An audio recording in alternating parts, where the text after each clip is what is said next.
여러분 그런 적 없으신가요? 길거리를 걷는데 갑자기 모두가 똑같은 옷을 입고 있는 것 같은 기분이 들 때 말입니다. 지금은 노스페이스 눕시 패딩을 입고 다니고 몇 년 전에는 온 나라 중고등학생들이 검은색 롱패딩을 교복처럼 입고 다녔고 또 어떤 때는 모두가 약속이라도 한 듯 탕후루를 손에 들고 줄을 서기도 하죠. 유행이라는 건 참 묘합니다. 처음 볼 때는 저게 왜 예쁘지? 난 절대 안 할 거야 라고 생각했는데 어느 순간 나만 빼고 다 하고 있는 걸 보면 갑자기 불안해지기 시작합니다. 나만 뒤처지는 거 아냐? 나만 유행을 모르는 사람처럼 보이면 어떡하지? 라는 생각에 결국 나도 모르게 결제 버튼을 누르게 되죠. 이게 바로 오늘 우리가 아주 깊게 파헤쳐볼 주제, 바로 밴드웨건 효과입니다. 우리말로는 편승 효과라고도 하죠.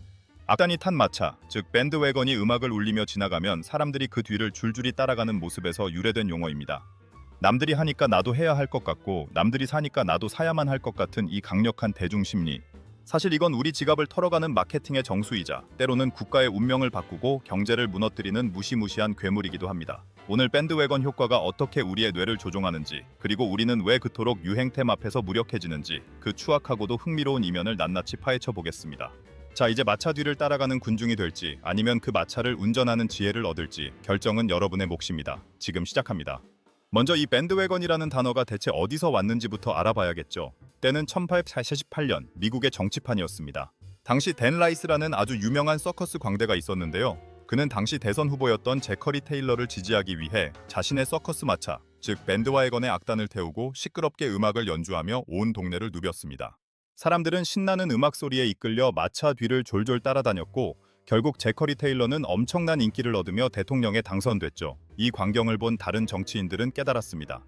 아, 정책이 중요한 게 아니구나. 일단 사람들이 많이 따라가는 것처럼 보이면 남들도 따라오는구나. 이때부터 선거에서 세력을 과시하고 유권자를 끌어모으는 수법으로 밴드웨건이라는 용어가 쓰이기 시작한 겁니다. 이게 경제학으로 넘어오면서는 훨씬 더 정교해졌습니다. 미국의 경제학자 하비 라이벤스타인이 1950년에 처음으로 이 용어를 사용하며 정의를 내렸죠.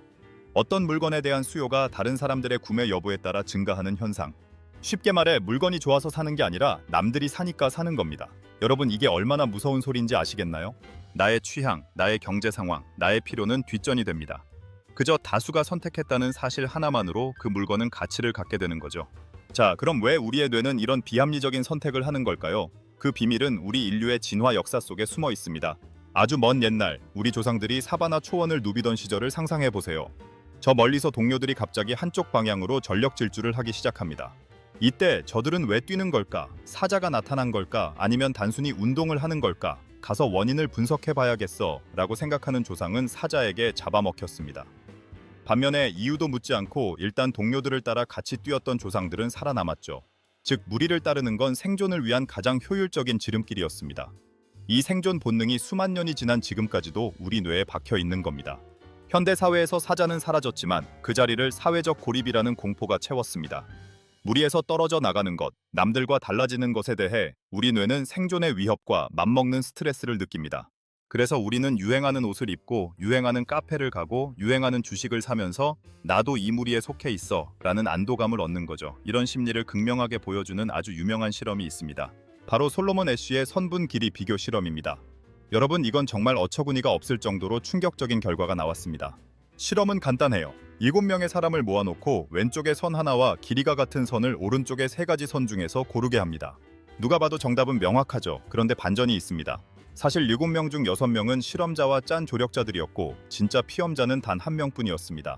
앞에 6명이 일부러 틀린 답을 말하기 시작합니다.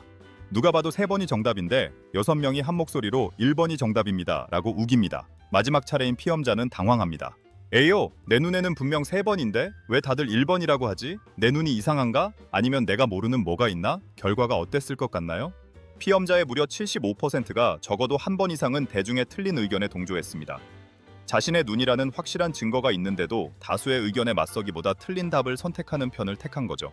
이게 인간입니다. 우리는 진실보다 대중의 시선을 더 무서워합니다. 이 밴드웨건 효과를 가장 악랄하게 그리고 완벽하게 이용하는 곳이 바로 마케팅 현장입니다.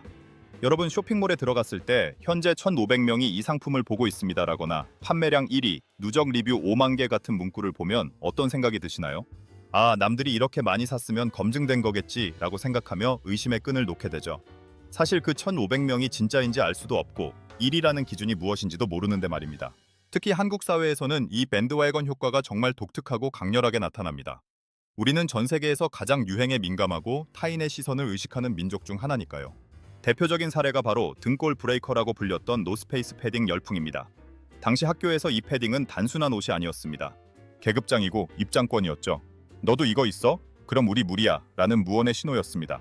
여기서 소외되지 않기 위해 부모님들은 수십만 원의 거금을 지불해야 했고 학생들은 이 밴드와이건에 올라타기 위해 처절하게 몸부림쳤습니다. 최근에는 이게 허세샷이나 인증샷 문화와 결합하면서 더 기괴해지고 있습니다. SNS에 올리기 위해 3시간을 줄 서서 도넛을 사고 수백만 원짜리 명품백을 사서 언박싱 영상을 찍습니다. 사실 그 도넛이 정말 3시간의 가치가 있는지 그 명품백이 내 경제 상황에 맞는지보다 더 중요한 건 나도 유행의 중심에 있다는 걸 남들에게 보여주는 겁니다. 타인의 인정을 먹고 사는 밴드웨건의 노예가 되어버린 거죠. 여기서 한 걸음 더 나아가면 밴드웨건 효과는 경제 전체를 집어삼키는 거대한 거품을 만듭니다. 가장 가까운 예로 허니버터칩 사태를 기억하시나요? 처음에는 SNS에서 맛있다는 입소문이 조금 나기 시작했습니다. 그런데 이게 품귀 현상과 결합하면서 폭발적인 밴드웨건 효과를 일으켰습니다. 편의점 앞에 줄을 서고 중고 장터에서 몇 배의 가격에 거래됐죠. 사실 냉정하게 맛만 평가하자면 그렇게까지 열광할 맛이었을까요? 하지만 당시 사람들에게 허니버터칩은 과자가 아니라 트렌드에 민감한 사람임을 증명하는 훈장이었습니다. 너도 나도 마차에 올라타려고 하니 가격은 천정부지로 치솟고 결국 거품은 꺼지기 마련입니다. 지금 편의점에 쌓여있는 허니버터칩을 보며 그때의 열광을 떠올려 보세요. 얼마나 허무한 밴드웨건이었는지 느껴지시나요?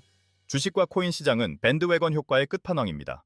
여러분, 누가 주식으로 돈 벌었다더라 라는 소문이 돌면 어떻게 하시나요? 그래? 그럼 나도 한번 해볼까? 라는 생각이 스멀스멀 올라오죠. 이게 바로 포모, 즉 소외되는 것에 대한 두려움입니다. 남들은 다 올라탄 상승장 마차에 나만 못 타서 뒤처질까봐 겁이 나는 거죠. 주식 가격이 오르는 이유는 기업의 가치가 좋아서가 아니라 오르는 것을 보고 나도 사야겠다며 뒤늦게 뛰어드는 밴드웨건 군중 때문인 경우가 많습니다. 전문가들은 이걸 광기라고 부릅니다. 17세기 네덜란드의 튤립 투기, 2000년대 초반의 닷컴 버블, 그리고 최근의 암호화폐 열풍까지. 역사는 반복됩니다. 사람들이 마차 뒤를 따르는 소리가 커질수록 그 마차는 벼랑 끝을 향해 가고 있을 확률이 높습니다. 하지만 마차 뒤에 서 있는 사람들은 오직 앞사람의 등판만 보일 뿐 낭떠러지는 보지 못하죠. 자, 그렇다면 우리는 이 밴드웨건의 함정에서 어떻게 벗어날 수 있을까요? 남들이 다 가는 길을 안 갈 수는 없겠지만 적어도 내가 왜 이 길을 가고 있는지는 알아야 하지 않을까요?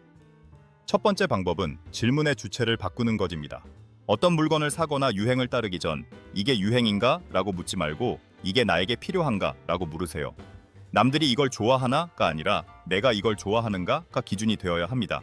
타인의 시선이라는 닻을 내리고 나의 취향이라는 나침반을 다시 확인해야 합니다. 두 번째는 의도적인 아웃사이더 되기입니다. 가끔은 일부러 유행의 반대 방향으로 가보세요. 모두가 롱패딩을 입을 때 코트를 입어보고 모두가 줄 서는 맛집 대신 동네의 조용한 식당을 찾아보는 겁니다. 대중의 흐름에서 한 발짝 떨어져 보면 비로소 보입니다. 저 사람들이 얼마나 우스꽝스럽게 마차 뒤를 쫓고 있는지, 그리고 그 마차가 내뿜는 소음이 얼마나 공허한지 말이죠. 세 번째는 데이터와 논리에 집중하기입니다. 밴드웨건 효과는 감정의 영역입니다. 공포와 안도감이라는 원초적인 감정을 건드리죠. 이럴 때일수록 차가운 숫자를 보세요. 이 물건의 실제 원가는 얼마인지, 이 주식의 주가 수익 비율은 적정 수준인지, 이 음식이 정말 영양학적으로 훌륭한지. 논리가 들어오는 순간 감정의 안개는 걷히고 밴드웨건의 요란한 음악 소리도 잦아들게 됩니다. 여러분, 밴드웨건 효과가 무조건 나쁜 것만은 아닙니다. 때로는 새로운 문화를 만들고 사회적 합의를 이끌어내는 긍정적인 힘이 되기도 하죠. 하지만 경계해야 할 것은 생각 없는 동조입니다. 나의 주관을 포기하고 군중 속에 숨어버리는 순간 우리는 자본주의의 먹잇감이 될 뿐입니다. 여러분의 인생은 여러분이 직접 운전하는 마차여야 합니다. 뒤에서 따라오는 사람들이 없어도 음악 소리가 들리지 않아도 괜찮습니다. 내가 가고 싶은 길을 나만의 속도로 가는 것, 그것이 가장 우아하고 강력한 경제적 자유의 시작입니다. 오늘 제가 준비한 밴드웨건 효과에 대한 이야기는 여기까지입니다. 일비천자라는 긴 호흡 동안 함께해주신 여러분, 어떠셨나요? 지금 여러분의 마음속엔 어떤 닻이 내려져 있나요? 혹시 지금 이 순간에도 누군가가 흔드는 밴드웨건의 종소리에 귀를 기울이고 계신 건 아닌가요? 이제 영상을 끄고 잠시 주위를 둘러보세요. 여러분이 가진 물건들, 여러분이 내린 결정들 중 정말 여러분의 의지로 선택한 것은 얼마나 되나요? 그 질문에 대한 답을 찾는 과정이 바로 여러분을 더 단단하게 만들어줄 겁니다. 이 이야기가 흥미로우셨다면 구독과 좋아요 부탁드립니다. 여러분의 클릭 한 번이 저에게는 가장 강력한 밴드웨건 효과가 되어 더 많은 분께 유익한 이야기를 전할 힘이 됩니다. 물론 이건 여러분의 자발적인 선택이어야겠죠? 다음 영상에서는 밴드웨건 효과와 정반대되는 심리, 나만 알고 싶어, 남들과 똑같은 건 싫어 라고 외치는 스노브 효과에 대해 다뤄보겠습니다. 밴드웨건이 군중 심리라면 스노브 효과는 차별화 심리입니다. 이 두 가지가 어떻게 우리 사회에서 충돌하며 거대한 소비 시장을 만드는지 기대해주세요. 오늘도 타인의 시선에 휘둘리지 않는 나만의 속도로 걷는 멋진 하루 되시길 바랍니다. 지금까지 우아한 경제학이었습니다. 시청해주셔서 감사합니다. 자, 진짜 마지막으로 하나만 더 말씀드릴게요. 여러분, 지금 이 영상의 조회수가 높다고 해서 이거 좋은 영상이구나 라고 생각하신 건 아니죠? 조회수가 1회든 100만 회든 이 영상이 여러분께 주는 가치는 오직 여러분만이 결정할 수 있습니다. 여러분의 안목을 믿으세요. 진짜로 물러갑니다. 안녕히 계세요.